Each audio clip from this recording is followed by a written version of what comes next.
Hello dear students, welcome back to my channel physics SPC. Electrostatics का एक question. A thin uniform rod of mass m length 12 is hinged at the center O so that it can rotate freely horizontal plane about the vertical axis through O. At it ends insulating rod has 2 point charge 2q and q. See the figure. ये figure दे रखा है। An electric field E is switched on making an angle 60 degree with the initial position of the rod. The field is uniform and horizontal. Calculate the maximum angular velocity, maximum rod, और find the maximum angular acceleration of the rod. ठीक है, तो जरा समझते हैं। देखो इस पे यहाँ पे ये 2q चार्ज है और इलेक्ट्रिक फील्ड में प्लेस्ड है, कांस्टेंट इलेक्ट्रिक फील्ड है। तो इस पॉजिटिव चार्ज पार्टिकल पे जो फोर्स लगता है वो इलेक्ट्रिक फील्ड के अलोंग लगता है, इसीलिए मैंने फोर्स लगाया इलेक्ट्रिक फील्ड के लॉन्ग F बराबर क्यू ई। लेकिन इसमें चार्ज 2q है और इलेक्ट्रिक फील्ड E है, इसलिए 2q ही फोर्स लगेगा। ये भी पॉजिटिव है तो इस पर भी फोर्स इलेक्ट्रिक फील्ड की डायरेक्शन में ही लगेगा, और इसका मैग्नीट्यूड ऑफ चार्ज q है और इलेक्ट्रिक फील्ड E है, तो ये फोर्स की मैग्नीट्यूड हो गया QE। देखो ये फोर्स बड़ा है और ये वाला फोर्स छोटा है। तो देखो इस पॉइंट के अबाउट ये रॉड हिंज है, तो इस पॉइंट के अबाउट, पॉइंट O के अबाउट इसका नेट टॉर्क कैलकुलेट कर लेते हैं। पहले टॉर्क से हमें एंगुलर एक्सेलरेशन मालूम पड़ेगा, क्योंकि इस जगह पर एंगल सबसे बड़ा है। जब ये घूमेगा तो इस जगह पर एंगल सबसे बड़ा होगा बेटा, 60 डिग्री दे रखा है इनिशियल पोजीशन है ये। तो जब टॉर्क एंगल सबसे बड़ा होता है तो टॉर्क भी सबसे बड़ा होता है, तो इस जगह पर मैक्सिमम टॉर्क होगा, और मैक्सिमम टॉर्क होगा तो एंगुलर एक्सेलरेशन भी मैक्सिमम होगा। तो यहाँ पे पहले हम टॉर्क कैलकुलेट कर लें। तो टॉर्क के लिए आप एक फॉर्मूला जानते होंगे, torque is equal to r cross F. ये और आर क्या है इसमें, अगर कोई ये बॉडी है इस पॉइंट के अबाउट टॉर्क निकालना है, और ये एक पॉइंट फोर्स लग रहा है एफ, तो आर वेक्टर का हेड हमेशा उस पॉइंट पर रखते हैं जिस पॉइंट पर फोर्स लग रहा है, और टेल उस पॉइंट पर रखते हैं जिस पॉइंट के अबाउट टॉर्क निकाल रहे हैं। इसीलिए ओ पॉइंट पर टेल रहेगा और आर वेक्टर का हेड एफ पॉइंट पर रहेगा, इस पॉइंट ऑफ एप्लीकेशन पर रहेगा ऐसे। फिर इसको अगर हम मैग्नीट्यूड वाइज निकालते हैं, इसको खोलते हैं, टॉय वेक्टर इज इक्वल टू, इसे लिख सकते हैं r F sine theta n cap. अगर हम इसका बोथ साइड का मैग्नीट्यूड ले लेते हैं तो एन कैप की वैल्यू 1 हो जाती है, और टॉय इज इक्वल टू आता है मैग्नीट्यूड में आर एफ साइन थीटा। यहाँ theta angle between r vector and F vector, दो वेक्टरों के बीच में जो एंगल होता है या तो टेल टेल मेजर करते हैं, टेल टू टेल, या हेड हेड मेजर करते हैं, लेकिन टेल हेड मेजर नहीं करते।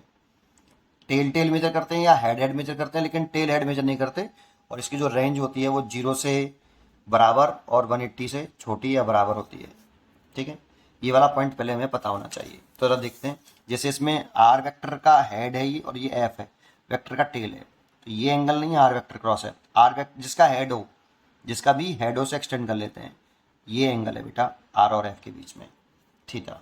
ठीक है, चलिए अब इसमें आ जाए तो टॉर्क निकाल लेते हैं। पहले 2q का टॉर्क निकाल लें अबाउट रोटेशनल एक्सेस ओ, ये वर्टिकल एक्सेस है, इसके अबाउट यहाँ से घूम रहा है ये पूरा डाइपोल, डाइपोल नहीं सॉरी, ये एक रॉड है और उसके एंड पर 2q और 2q चार्ज है। ठीक है, तो टॉर्क निकालें, तो लिखें torque due to force 2QE about centre of rod. ठीक है, तो इसीलिए यहाँ पे टॉर्क लिखें टॉय 1 इज इक्वल टू, तो ये वाला फॉर्मूला लगा रहा हूँ जो अभी मैंने लिखा है आर। आर कैसे बोलेंगे, देखो इस पॉइंट के अबाउट निकाल लें और यहाँ पे पोस्ट लग रहा है, तो आर ये हो गया बेटा, क्योंकि इसकी ये पूरी लेंथ 2L है और ये मिड पॉइंट है, तो ये L हो जाएगा, तो आर हुआ L। तो आर की जगह पे लिख दिया मैंने कैपिटल L, क्योंकि यहाँ पे लेंथ 2L दे रखी है। ठीक है, टोटल रॉड की। ठीक है, तो ये L लिख दिया, और L इस आर वेक्टर की डायरेक्शन ऐसे होगी यहाँ पे L, और फोर्स हो गया 2QE, फोर्स हो गया 2QE। और एंगल देखें तो देखो ये एंगल 60 डिग्री दे रखा है मैं, ये वाला, तो इस आर वेक्टर के हेड को एक्सटेंड करेंगे हम ऐसे, तो एंगल ये वाला आएगा। अब सोचो ये 60 है, तो इसको अगर पीछे एक्सटेंड कर लें तो ये 60, तो ये 60 ऑल्टरनेट एंगल हो गया, ये और ये ऑल्टरनेट और ये वर्टिकली अपोजिट, तो ये 60 डिग्री आएगा, इसीलिए साइन 60 डिग्री। अब हमें इस टॉर्क की डायरेक्शन निकालनी पड़ेगी। टॉर्क की डायरेक्शन निकालनी है तो टॉर्क की डायरेक्शन निकालने के लिए आर क्रॉस एफ की डायरेक्शन निकालना आनी चाहिए आपको। तो इसमें आर वेक्टर तो आपका ये वाला है, ये वाला, ये आर वेक्टर है ये वाला। तो आर क्रॉस एफ, तो आर से एफ की तरफ राइट हैंड रूल लगाना है। ये राइट हैंड है, पहले आर वेक्टर की डायरेक्शन में फिंगर रखिए और आर से एफ की तरफ स्मॉल एंगल से रोटेट करिए। आर से एफ की तरफ राइट हैंड को, तो राइट हैंड को ऐसे रखा और आर से एफ की तरफ स्मॉल एंगल से रोटेट किया। तो टॉर्क की डायरेक्शन डाउनवर्ड आ रही है और देखो मेरी फिंगर कैसे कल कर रही है, क्लॉकवाइज कल कर रही है। इसीलिए मैं यहाँ पे कहूँगा कि टॉर्क की डायरेक्शन डाउनवर्ड है और ये क्लॉकवाइज रोटेट कराएगा। ठीक है, इस फोर्स की वजह से ये क्लॉकवाइज रोटेट करेगा। कितना हो गया देखो, 2QEL और साइन 60 की वैल्यू √3/2, 2 से 2 कैंसिल एंड ये आ गया QEL √3। इतना टॉर्क डेवलप हुआ 2QE फोर्स की वजह से। ऐसे ही अगर हम फोर्स किसकी वजह से टॉर्क निकालें, QE वाले फोर्स की वजह से टॉर्क निकालें, तो यहाँ लिखें torque due to force QE about centre O। तो देखो इसका भी टॉर्क लिखें तो टॉय 2 लिख लेते हैं। तो आर वेक्टर कौन सा होगा, इस वाले पॉइंट पे फोर्स लग रहा है और इस पॉइंट के अबाउट निकालने हैं, तो आर वेक्टर आपका ये वाला होगा, ये रहा। और जो कि एल है, मैग्नीट्यूड में एल है, तो मैग्नीट्यूड ही लिखना है हमें। पहले हमें मैग्नीट्यूड लिखना होता है, आर का मैग्नीट्यूड।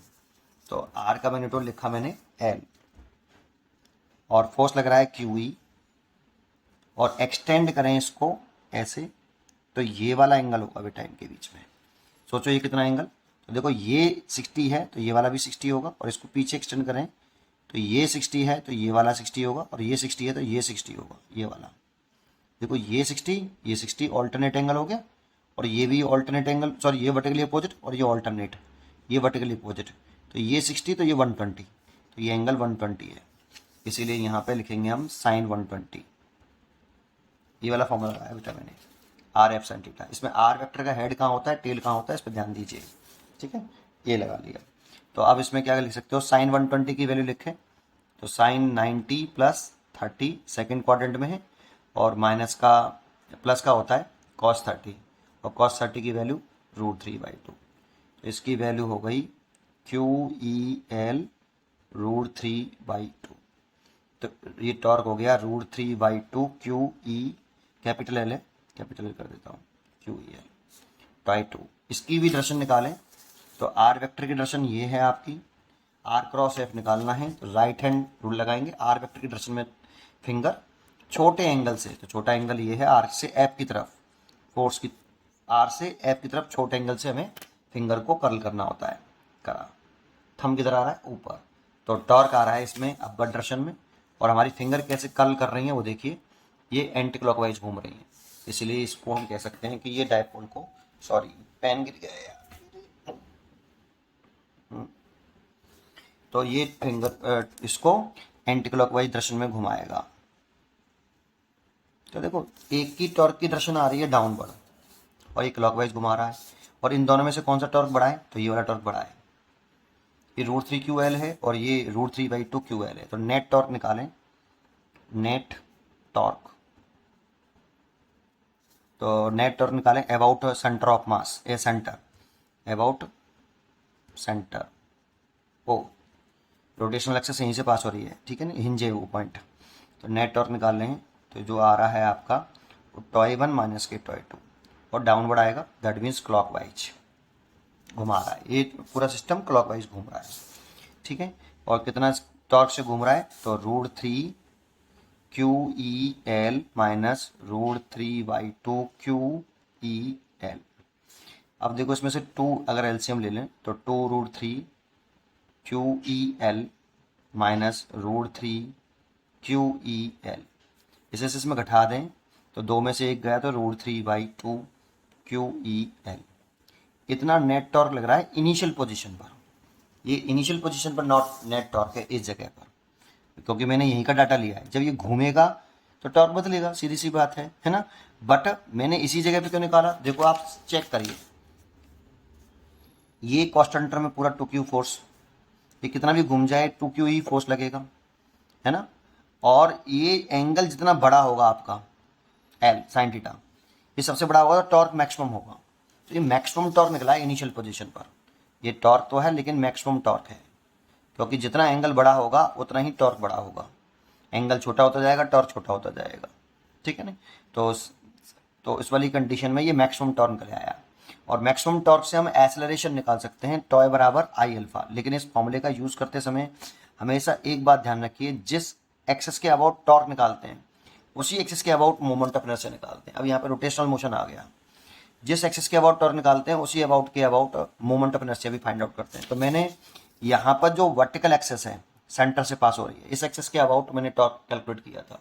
तो इसी एक्सिस के अबाउट रॉड का आपको क्या निकालना है, मोमेंट ऑफ इनर्शिया। अब एक तुम जानते होंगे एक बात की, एक रॉड है, देखो जो चार्जेस हैं यहाँ कोने पर उनका कोई मास गिवन नहीं है, टोक्यो लिख रखा है, तो इसका कोई मास गिवन नहीं है यहाँ पे, केवल रॉड का मास ही क्वेश्चन में हमें गिवन है कैपिटल एम, और रॉड की लेंथ रखी है 2L, और सेंटर से इसको रोटेट कर रहे हैं, this is a rotational axis, ऐसे पास हो रही है ऐसे। तो रॉड के सेंटर ऑफ मास से पास होने वाली और लेंथ के परपेंडिकुलर एक्सिस के अबाउट मोमेंट ऑफ इनर्शिया हम जानते हैं मास होता है, लेंथ का स्क्वायर होता है, और लेंथ यहाँ पर 2L है। वैसे तो ml स्क्वायर बाई 12 होता है, ml स्क्वायर बाई 12, लेकिन L यहाँ पे है, लेंथ की रॉड होती है जो कि 2L दे रखी है। अगर L होती तो मैं ml स्क्वायर बाई 12 लिखता, बट यहाँ पे रॉड का लेंथ जो है, मास तो m, रॉड की लेंथ 2L का square by 12, this is a moment of inertia of the rod. Charges का कोई मास क्वेश्चन में गिवन नहीं है, इग्नोर कर देंगे उसको। तो इतना moment of inertia of the rod आएगा इस वाली एक्सिस के अबाउट, जिस एक्सिस के अबाउट हमने टॉर्क निकाला है। तो टॉय बराबर तुमने पढ़ा है आई अल्फा, लिख दिया मैंने। अल्फा जब टॉर्क मैक्सिमम है तो एंगुलर एक्सेलरेशन भी मैक्सिमम होगा, तो ये मैक्सिमम एंगुलर एक्सेलरेशन कैलकुलेट हो रहा है, इज इक्वल टू √3/2 QEL, और आई जब लिखेंगे तो लिखेंगे m 2L का स्क्वायर बाई 12, और अल्फा मैक्सिमम बराबर √3/2 QEL। तो देखो ये हो जाएगा m, ये 4L स्क्वायर हो जाएगा over 12, alpha maximum is equal to √3/2 QEL। एक L से तो एक L कट जाएगा, 4 से कटेगा ये 3 बार, तो अल्फा मैक्सिमम कितना आएगा, इसका मल्टीप्लाई कर लें तो 3√3 आएगा, QE आएगा ऊपर, और नीचे आएगा 2 तो है ये, और नीचे m इंटू L, इतना मैक्सिमम एंगुलर एक्सेलरेशन डेवलप होगा। तो मैक्सिमम एंगुलर एक्सेलरेशन निकला, एक तो हमने बी पार्ट कर दिया। अब ये सोचो कि अगर ये जो डायपोल है वो कैसे घूम रहा है, नेट टॉर्क इस पर ऐसे लग रहा है तो क्लॉकवाइज घूम रहा है, तो जब ये घूमेगा तो ये बताओ ये एसएचएम कर रहा है या नहीं कर रहा है, तो एसएचएम नहीं कर रहा है, क्योंकि यहाँ पे जो एंगल है ना ये वाला, ये बड़ा है, ये बड़ा एंगल होगा तो इसकी जगह पर हम साइन थीटा बराबर थीटा नहीं लिख पाएंगे। तो इसमें ये टॉर्क की जो कंडीशन होती है, एसएचएम की जो कंडीशन होती है रोटेशनल मोशन में, टॉय बराबर -k थीटा, वो सेटिस्फाई ही नहीं होगा। बड़ा एंगल है तो एसएचएम तो नहीं कर रहा, तो फिर ये क्या कर रहा है, ऑसिलेटरी मोशन कर रहा होगा। इधर साइड से स्टार्ट किया है, switch on the making an angle 60 degree, मतलब इनिशियल पोजीशन पर वो रिलीज किया गया है, स्विच ऑन किया मतलब रिलीज किया गया वहाँ से, तो इनिशियल पोजीशन पर ये रेस्ट में था और 60 डिग्री से रिलीज कर रहा है। तो ये जब इस टॉर्क की वजह से घूमना शुरू करेगा तो 60 डिग्री से दूसरी साइड में 60 डिग्री तक जाएगा, लेकिन जब ये घूमेगा तो 60 डिग्री से जब ये 0 डिग्री पर आएगा तो वहाँ पर टॉर्क 0 हो जाएगा, नेट टॉर्क 0 हो जाएगा। जैसे मैं बताता हूँ आपको नेक्स्ट पेज पर कि टॉर्क 0 क्या होगा, क्या कहानी है बताता हूँ, जरा ध्यान। देखो ये तो इस पोजीशन पर नेट टॉर्क हो गया आपका जो अभी मैंने निकाला है, इसी पोजीशन पर होगा 60 डिग्री पर। जब ये रोटेट करना शुरू करेगा क्लॉकवाइज, तो कोई टॉर्क क्लॉकवाइज लग रहा है नेट, तो ये कुछ इस तरह से डायग्राम बन जाएगा, और ये एसएचएम तो नहीं करेगा, हाँ ऑसिलेटरी मोशन जरूर करेगा। तो जब ये ऐसे यहाँ पर रोटेट करके ये 2Q यहाँ आ जाएगा और Q यहाँ आ जाएगा ऐसे घूम के, है ना, ये रॉड है आपकी और ये यहाँ से हिंज है वो पॉइंट से, तो इस पर जो फोर्स लगेगा वो इलेक्ट्रिक फील्ड की डायरेक्शन में लगेगा इधर 2QE, और इस पर भी फोर्स इलेक्ट्रिक फील्ड की डायरेक्शन में लगेगा QE। अब देखेंगे ना तो आपका R वेक्टर ये होगा और F वेक्टर ये, तो R और F के बीच में जो एंगल है वो 0 डिग्री, और इसमें भी देखेंगे तो इसमें ऐसे होगा R वेक्टर, तो R और F के बीच में 180 डिग्री, और साइन 180 की वैल्यू भी 0 और साइन 0 की वैल्यू भी 0, इसलिए नेट टॉर्क इस जगह पे 0 होगा। लेकिन ये यहाँ रुकेगा नहीं ड्यू टू इनर्शिया, वो वापस और घूमेगा 60 डिग्री तक जाएगा, तो ये ऑसिलेटरी मोशन करेगा, ठीक है ना, लेकिन एसएचएम नहीं बोल सकते आप उसे, है ना।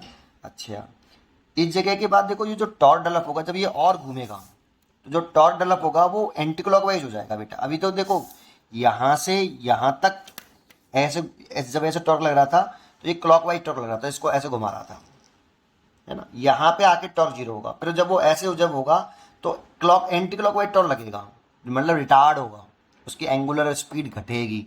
यहाँ से यहाँ तक एंगुलर स्पीड बढ़ेगी, यहाँ से जब ये टॉर्क ऐसे घुमा रहा हो तो एंगुलर स्पीड यहाँ से रिलीज किया है, एंगुलर टॉर्क की वजह से एंगुलर स्पीड बढ़ रही होगी। जब ये इस पोजीशन पर आ जाएगी रॉड, तब एंगुलर स्पीड मैक्सिमम हो जाएगी। फिर इसके बाद जब ऐसे घूमेगा ना, ये रोटेट करेगा ऐसे, लेकिन टॉर्क लग रहा होगा एंटी क्लॉकवाइज, तो ये रिटार्ड करेगा, और रिटार्ड करेगा तो एंगुलर स्पीड डिक्रीज होगी, तो एंगुलर स्पीड मैक्सिमम होगी जब इसकी पोजीशन जो है थीटा जो है वो जीरो हो जाएगा, वहां पे एंगुलर स्पीड मैक्सिमम होगी। एक पॉइंट ये बहुत पहले इतनी बात समझ में आई कि कहाँ पर एंगुलर स्पीड मैक्सिमम होगी, और हमें एंगुलर स्पीड ही निकालनी है मैक्सिमम जिस पॉइंट पर हो। तो एक पॉइंट ये हो गया। अब आगे बताता हूँ कि उस एंगुलर स्पीड को निकालें कैसे। तो देखो दो पोजीशन है मेरे पास, एक तो यही है 60 डिग्री वाली, और दूसरी पोजीशन में ये कहूँगा कि यहाँ पर एंगुलर स्पीड मैक्सिमम होगी।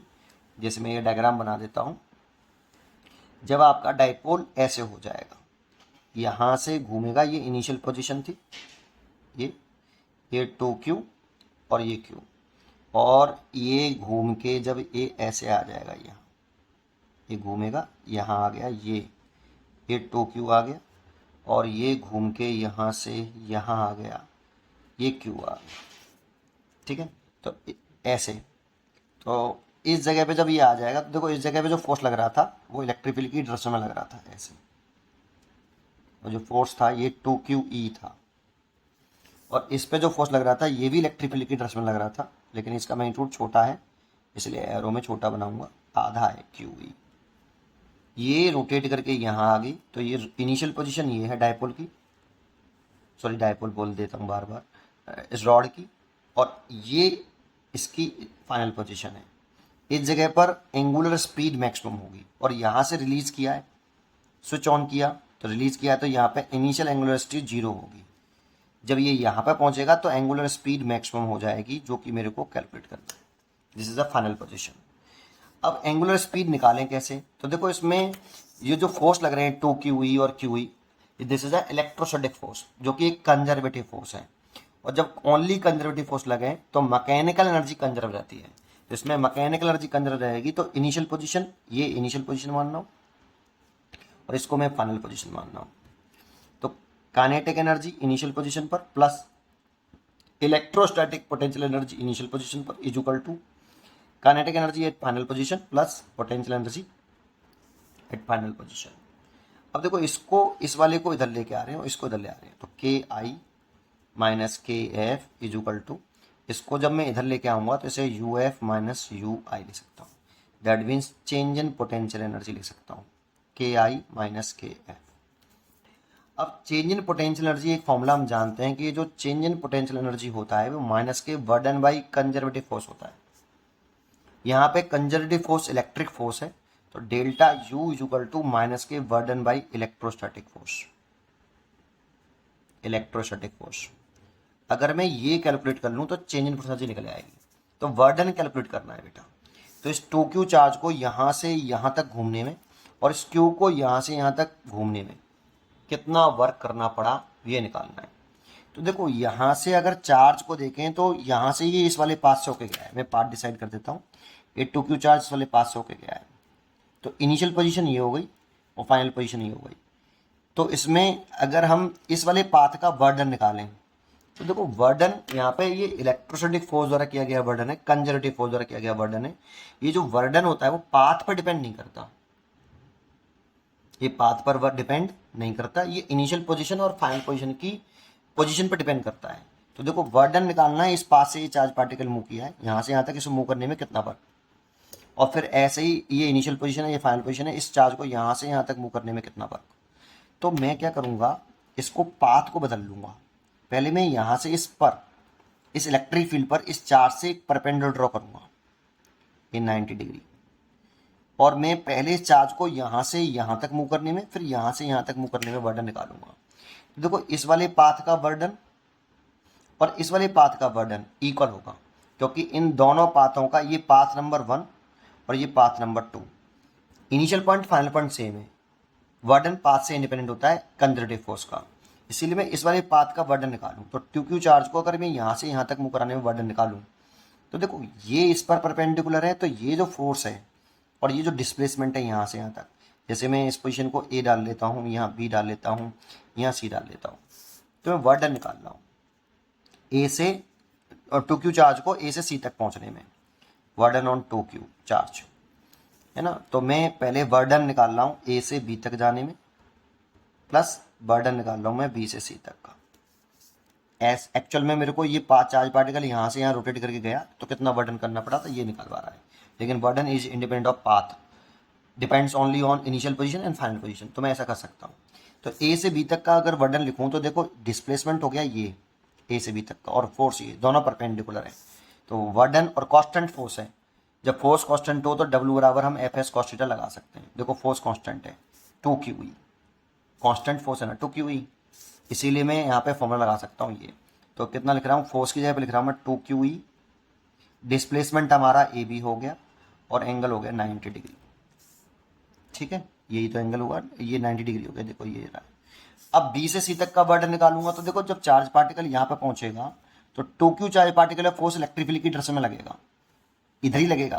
पॉजिटिव चार्ज पार्टिकल होता है तो फोर्स ऑलवेज इलेक्ट्रिक फील्ड के डायरेक्शन के अलॉन्ग लगता है, टू क्यू फोर्स ऐसे लग रहा है, और डिस्प्लेसमेंट भी बी से सी हो रहा है, तो एंगल 0 है। तो मैं यहाँ लिखूंगा two Q E and displacement हो गया बी सी और एंगल हो गया आपका cos 0 डिग्री, तो ये तो 0 हो गया बेटा, plus two Q E cos 0 की वैल्यू 1 हो गई, बी सी निकालना है। तो सोचो ये डिस्टेंस कितनी है, ये वाली, ये ओ से सी तक की, देखो ओ से ए तक की डिस्टेंस 2l थी, क्योंकि ये 2l थी पूरी। अगर ये l है और ये भी l ही होगी, ओ सी तो l होगी ना भाई, सोचो, क्योंकि ये ओ ए के बराबर होगी। लेकिन मेरे को निकालनी है बी सी डिस्टेंस, तो कैसे निकालें, ये 90 डिग्री और ये 60 डिग्री है और ये l है, तो मैं पहले ओ बी निकाल लूँ। तो ट्रायंगल जो आपको दिख रहा है ओ ए बी, इसमें अगर मैं cos थीटा लगाऊं cos 60 डिग्री, तो बेस हो गया आपका ओ बी और हाइपोटेनियस हो गया कैपिटल एल, तो ओ बी निकल आएगा आपका कितना, एल cos 60 डिग्री। अब मेरे को निकालना है बी सी, तो बी सी कितना होगा सोच के बताओ, बी सी होगा L minus, that means B C होगा, मैं यहाँ लिख देता हूँ ओ सी माइनस ओ बी, और ओ सी है आपका एल और ओ बी है निकाला है एल cos 60, तो इसीलिए बी सी जो साइड होगी एल cos 60 डिग्री होगी। इसको और सॉल्व करें तो two Q E L common ले लें, 1 माइनस cos 60 की वैल्यू 1/2, तो ये हो गया आपका टू, एक में से 1/2 गया तो आधा, तो ये आपका वर्डन आया क्यू ई एल और ये 2 डिवाइड बाई 2, 2 से 2 कट गया, that means Q E L. इतना वर्डन करना पड़ा क्यू चार्ज को घुमाने में। ऐसे ही आप वर्डन निकालो क्यू चार्ज को रोटेट करने में। अब क्यू चार्ज को यहाँ से यहाँ ला रहे हैं, है ना, तो इससे बिल्कुल सेम कंडीशन, इससे इस पर क्या ड्रॉ कर दो, परपेंडिकुलर, यहाँ से इस पर परपेंडिकुलर ड्रॉ कर लें ऐसे, ये 90 डिग्री, तो देखो ये 60 डिग्री होगा, ये वर्टिकली अपोजिट हो गए, और ये एल है, तो ये वाली डिस्टेंस जो होगी ये वाली, ये एल cos 60 होगी, और ये पूरी एल है, तो ये वाली L minus L cos 60 degree होगी। पहले मैं यहाँ से यहाँ तक का वर्डन निकालूँ तो 0, क्योंकि फोर्स इधर है और डिस्प्लेसमेंट ये है, तो वर्डन 0 हो गया। अब यहाँ से यहाँ तक का वर्डन निकालना है ऐसे, लेकिन इसमें फोर्स लग रहा है ऊपर, क्योंकि पॉजिटिव चार्ज पार्टिकल फोर्स लगता है इलेक्ट्रिक फील्ड डायरेक्शन में, और मूव कर रहे हैं हम नीचे, तो डिस्प्लेसमेंट और फोर्स के बीच में 180 डिग्री है। तो मैं डायरेक्ट लिख देता हूँ, एक तो वर्डन 0 हो गया और एक फोर्स हो गया आपका क्यू ई, और डिस्प्लेसमेंट हो गया L minus L cos 60 degree similar, और एंगल हो गया यहाँ पे लिखूँ कितना, cos 180 डिग्री। ये तो डिस्प्लेसमेंट हो गया पूरा, और ये एंगल हो गया cos 180 की वैल्यू -1, तो माइनस का क्यू ई -1, ये माइनस cos 180 की वैल्यू माइनस रख दिया, क्यू ई एल कॉमन ले लिया, 1 माइनस cos 60 की वैल्यू 1/2, एक में से 1/2 गया तो माइनस का क्यू ई एल बाई 2।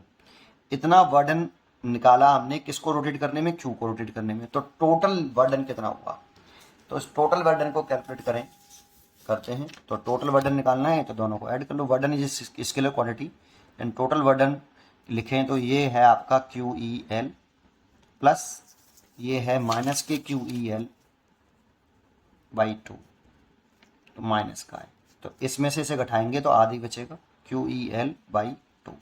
ये वर्डन बाई कंजर्वेटिव फोर्स आ गया, वर्डन बाई इलेक्ट्रोस्टैटिक फोर्स आ गया टोटल वर्डन।